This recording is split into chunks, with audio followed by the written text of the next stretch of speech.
유시민 노무현재단 이사장 돌연 검찰에 사과를 했는데요. 조국 전 장관 수사 관련해서도 유시민 이사장은 이런 얘기를 했었습니다. 어떤 얘기인지 들어보겠습니다. 모종의 밝힐 수 없는 경로를 통해서 노무현 재단의 계좌를 들여다봤다는 사실을 알게 되었습니다. 유시민 이사장은 나름 꽤 근거 있는 검찰이 살펴본 나름대로의 근거를 가지고 계시더라고요. 경제 문제도 아닌데 계좌를 왜 봅니까? 예, 민주당 수석 대변인도 호응을 했던 내용인데 제일 궁금한 거 딱 여쭤보겠습니다. 교수님, 유시민 이사장 마음속으로 들어갈 수는 없겠지만 왜 지금 사과를 했을 것 같으신지 어떻게 분석하십니까? 사과를 해야 되니까 한 것 같은데 왜 이 시점인지는 저도 잘 모르겠어요. 왜 이 시점에 이것만?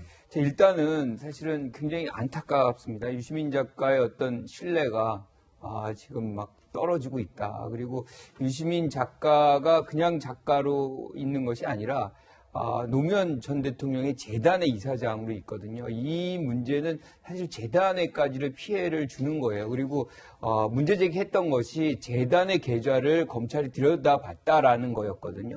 사실이 아닌 걸로 이제 본인이 얘기를 하고 있고, 이때가 이제 2019년 12월 24일 날 이 얘기를 했으니까 1년 내에는 그 조회를 했다면 통지가 가야 됩니다. 네. 그러면 2020년 12월 24일 그때까지 기다렸다 그러면 25일 날은 얘기를 했었어야죠. 그런데 벌써 한 달 정도가 지난 후에 지금 얘기를 하는 것은 시기적으로 왜 이 시점인가라는 부분에 대한 궁금증을 더 증폭시키고 있다라고 보는 것인데, 저는 그 부분에 대해서는 사실상 제가 갖고 있는 정보가 전혀 없고, 어찌됐건 지금 많은 사실 진보 진영의 이 사람들이 지지했고 좋아했던 이분이 이런 어떤 사실과는 전혀 상관없는 말을 해서 어떻게 보면 혹세무민한 거거든요. 그것에 대한 책임은 어떤 형태로도 져야 된다는 생각이 좀 들고요. 그러기 위해서는 일단 노무현 재단 이사장의 어떤 직부터 정리를 좀 하는 그런 엄중함을 좀 보여주는 것이 필요하겠다, 이렇게 생각합니다. 변호사님, 아까도 말씀드렸지만 이 얘기가 나온 건 조국 전 장관 수사에 대한 어떤 비판의 논조에 따라서 나온 얘기거든요. 그래서 이번에 나온 얘기가 혹시 문재인 대통령이 기자회견에서 이 문재인 정부의 검찰총장이다, 윤석열 검찰총장은 이렇게 얘기를 하면서 윤석열 검찰총장에 대한 어떤 화해 제스처 아니겠느냐, 이런 주장 나온 게 하나가 또 있고, 또 보면은 사과문에서 보면 정치 비판 앞으로 하지 않겠다, 요걸 가지고 얘기가 나오는 게, 이제 그러면은 정치 비판을 안 하는 게 아니라 정치를 하겠다는 뜻 아니냐, 이렇게 확대 해석하는 사람들도 있어요. 어떤 의미에서 지금 사과를 했을지 변호사님은 어떻게 보십니까? 정치를 하고 안 하는 건 본인의 선택인데, 정치 어떻게 합니까? 지금 처벌받게 생겼는데. 그렇지 않습니까? 처벌받게 생겼나요? 아니, 당연하죠. 허위사실 유포에 의한 명예훼손은 지금 유죄가 거의 100%, 본인도 인정한 거 아니에요, 지금. 근데 사과를 했으면 괜찮은 거 아닙니까? 어떻게 됩니까? 아니, 사람 다쳐놓고 사과 한번 봐줘요? 그러니까 사과는 양형사유일 수는 있죠. 유무죄를 건드리는 건 아니라고요. 네. 구속될 걸 사과해서 피해자가 그래 용서할게라고 하면 구속 안 될 수 있고, 벌금 떨어질 수 있고, 이럴 수는 있지만, 유무죄를 사과한다고 바뀌는 건 아니잖아요. 죄가 안 되는 건 아니다. 그렇죠. 그리고 지금 피해자는 한동훈 검사장은 유시민 씨에 대해서 그러면 당신이 사과했으니까 내가 용서할게요라고 하지 않았어요. 사과 자체는 평가는 했지만, 그렇기 때문에 이건 본인이 사과한다고 해서 있던 죄가 없어지는 것도 아니고, 제가 봤을 때 왜 사과를 했냐? 저는 제가 유시민 이사장 속에 들어갔다 온 건 아니지만 제 느낌으로는 양형사유예요, 이건. 양형사유다. 네, 왜냐면 이건 유죄는 빼도 박도 못 하거든요. 그리고 죄질은 굉장히 안 좋은 겁니다. 왜? 그냥 예를 들면 유튜버나 이런 유튜버들이 그냥 없으면 말고식으로 던진 게 아니라, 유시민 이사장이라는 사람은 굉장히 신뢰가 높은 사람입니다. 진보 진영뿐만 아니라 보수 진영에서도 유시민 이사장을 지지하고 반대하고 좋아하고 말고를 떠나서 유시민 이사장이라는 사람 말에 힘이 있다라는 건 대한민국 국민 대부분의 사람이 다 인정하는 부분이거든요. 신문진영의 어용지식인으로 본인이. 그럼요. 그걸 이제 유튜브에 나와서 마치 검찰이 노무현 재단 계좌를 다 들여다보고 본인의 계좌까지 본 것처럼 얘기를 했습니다. 이건 그냥 말도 제가 봤을 때는 제 계좌 검찰에 들어본 것 같은 대우가 아니라 나름의 근거를 가지고 있는 것처럼 얘기를 했다고요. 네. 더군다나 더 죄질이 안 좋은 건 작년 여름인가요? 정확하게 제가 2020년 7월 24일로 기억을 하는데 아마 그 맞을 겁니다. 날짜 하루 이틀 차이는 있을 수 있는데, 그날이 무슨 날이냐? 한동훈 검사장이 기소를 되느냐 안 되느냐 수사심의위원회가 오후에 열리는 날이었어요. 그날 아침에 라디오 방송 나가서 한동훈 검사 콕 찍어서 한동훈 검사장이 뭐 신라제는 어쩌고 저쩌고 해서 뭐 유시민 재단, 죄송합니다. 노무현 재단 계좌를 들여다보고 내 계좌도 들어봤다고 굉장히 단정적으로 아침에 얘기를 했습니다. 그날 아침에 했다. 그날 오후에 한동훈 검사장에다 수사심의회가 있는데 그날 아침에 라디오 방송을 나서 그 얘기를 한 거예요. 한동훈 검사 콕 찍어가지고 이 사람이 전반적으로 지휘를 했다라는 식으로. 틀린 얘기죠. 이게 한동훈 검사장의 명예에 엄청난 해를 줍니까? 안 줍니까? 주죠. 죄질 굉장히 안 좋은 겁니다. 극단적으로 말해서 제가 단독 판사라면 법정 구속이에요, 저는. 당연히 개인 의견이죠. 제가 법관이면 그렇게 한다는 거니까. 개인 의견이라는 점 네. 다시 한번 좀 당연하죠. 제가 강조하고 법관이. 그만큼 제가 죄질이 안 좋다는 거 말씀드리는 거예요. 그렇기 때문에 지금 아마 유시민 이사장은 피해자가 있는 범죄에서 형량을 낮추는 거는 최우선이 반성하고 피해자에게 사과하고 합의 보는 거거든요. 합의까지는 모르겠으나 일단 반성하고 사과하는 단계까지는 갔다. 그래서 저는 향후에 있을 검찰과 법원의 수사와 재판에서 형량을 낮추려는 어떤 의사, 이거 그 이상 이하도 아니라고 봅니다. 네, 좀 수위가 높은 발언이 있었는데 조금 자제하면서 말씀해 주셨으면 좋겠습니다. 네, 그리고요, 지난달에는요, 이해찬 전 대표, 또 한명숙 전 총리, 이 재단의 전임 이사장들도 또 유튜브에 나와서 뼈 있는 농담들을 주고받았습니다. 함께 들어보시죠. 노무현 재단은 그 자체가 굉장히 많은 사람들 주목을 받고 관심을 받고 또 심지어는 검찰로부터 언제 공격을 받을지도 모르는 검찰에게 사랑받죠. 검찰이 공격을 하거나 다른 사람이 공격하면 재단은 더 튼튼해져요. 근데 압수수색을 안 들어오더라고요. 아, 그래요? 몰래 계좌나 들여다보고. 그래서 그렇게 소심해가지고 되겠나? 그런 생각이 좀 만약 들었습니다. 압수수색 네, 뭐 몰래 계좌나 들여다보고 소심해가지고 그렇게 되겠나 이런 발언도 있고 참 한 달 전 발언만 들어봐도 검찰이 굉장히 각을 세웠던 것 같아요. 그렇죠. 그렇기 때문에 이게 사과 하나로 끝날 일이냐. 물론 사인 간의 어떤 감정 다툼이라면 예를 들어 김윤수 앵커가 저한테 뭐 잘못했으면 사과하고 끝나면 됩니다.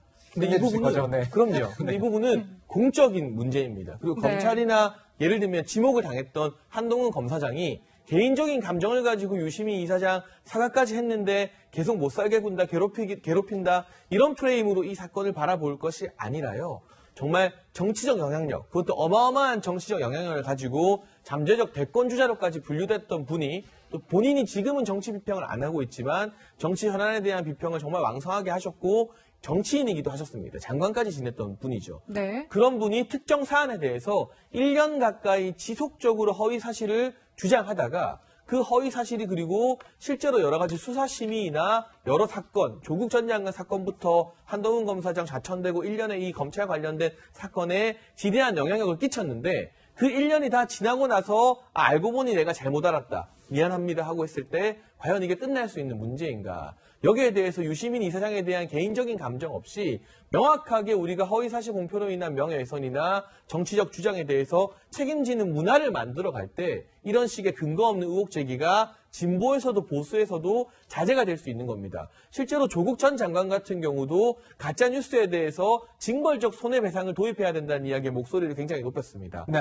그 조국 전 장관의 주장을 그대로 받아들인다면 유시민 이사장은 본인이 스스로 인정한 것처럼 가짜뉴스를 가지고 1년 동안 검찰과 한동훈 검사장, 공직자들을 공격한 겁니다. 그렇다면 여기에 대해서 징벌적 손해배상제 아직 도입은 안 됐습니다만 분명한 처벌을 받아야만 다른 정치인들도 그리고 일각에서 너무 말도 안 되는 주장을 많이 하는 보수 유튜버들도 상당히 많습니다. 그런 분들까지 본인의 주장에 확실한 근거가 필요하다. 그렇지 않을 때는 사회적 책임을 져야 된다는 경각심을 가지게 될 것 같습니다. 이번에 찾으면서 저희도 이제 준비를 하면서 봤는데 유 이사장이 이렇게 논란이 되는 발언은 이 사안만 했었던 건 아닙니다. 각종 논란이 된 발언을 했는데 근거는 좀 미약해 보입니다. 어떤 얘기를 했는지 저희가 한번 모아봤습니다.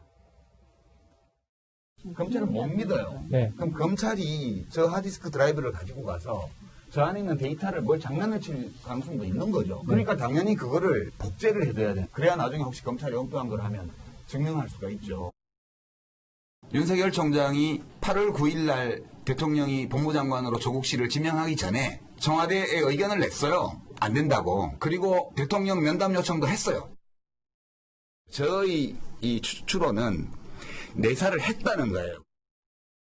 지금 보면 이 마지막 거 조국 내사, 조국 전 장관에 대한 내사, 검찰 아니라고 얘기하고 있는 것이고, 또 대통령 면담을 요구했다, 윤석열 검찰총장. 윤석열 검찰총장 나와서 아니다, 그런 건 아니다, 얘기를 했었습니다. 그러니까 근거가 어떻게 보면 좀 확실하게 맞지는 않는 것 같은데, 이러다 보니 어떤 사과에 대한 진정성의 문제가 나오고 있습니다. 선택적 사과한 것 아니냐, 이런 얘기가 나올 수밖에 없는 것 같아요. 그러니까 이런 모든 사안에 대해서 포괄적으로 사과를 해야 되는 거 아니냐, 뭐 이런 얘기가 있는 거죠. 나오고 그런데 있습니다. 네. 사실 뭐 증거 인멸이냐, 증거 보전이냐, 뭐 대통령 면담을 요구했느냐, 이런 부분들은 어떻게 보면 피해를 직접적으로 주는 사안은 아니거든요. 네. 그러니까 우리가 직접적인 어떤 사과 그걸 요구하기가 좀 그런데, 문제는 계좌 추적은 검찰이 계좌 추적했다. 이거는 이제 직접적인 피해를 주는 거잖아요. 허위 사실로 인해서 사실상 검찰의 어떤 명예 그리고 신뢰가 떨어뜨리는 그런 효과가 나왔기 때문에 지금 다른 사안하고는 좀 다르다라고 저는 생각이 좀 들고요. 그렇군요. 그런 부분에서는 뭐 선택적 사과라고 생각하지는 않아요. 그리고 사과 문안을 보면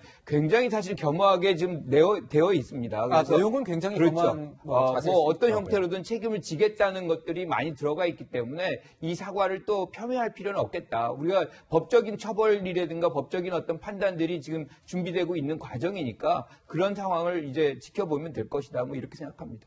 네, 유시민 재단 이사장의 사과에 대해서요, 한동훈 검사장이 입장을 밝혔습니다. 같이 좀 보시면요.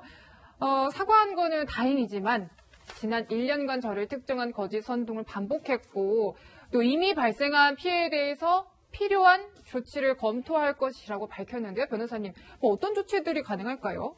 피해자 한동훈 이름으로 고소장 접수하고 처벌을 원하는 그런 의사를 표시하는 거죠.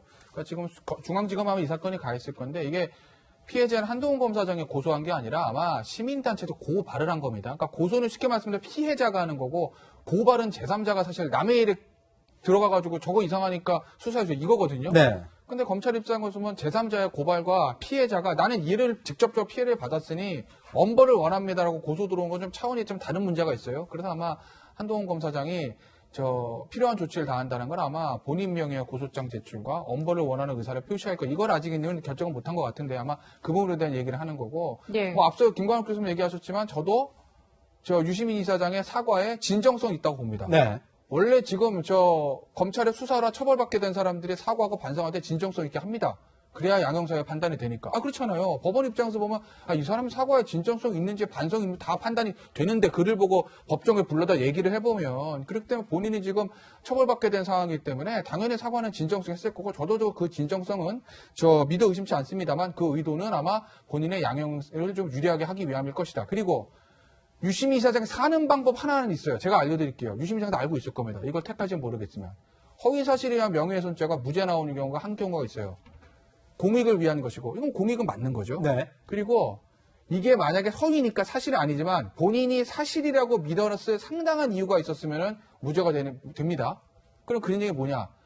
정확한 소스를 통해서 전해들었을 경우에. 네. 예를 들면 제가 김윤수 앵커에 대해서 뭐라고 얘기를 하는데, 뭐 검찰을 수사받는 얘기하는데 진짜 김윤수 얘입니다. 네. 김윤수 앵커를 조사하고 있는 검사한테 들어서 얘기를 했다.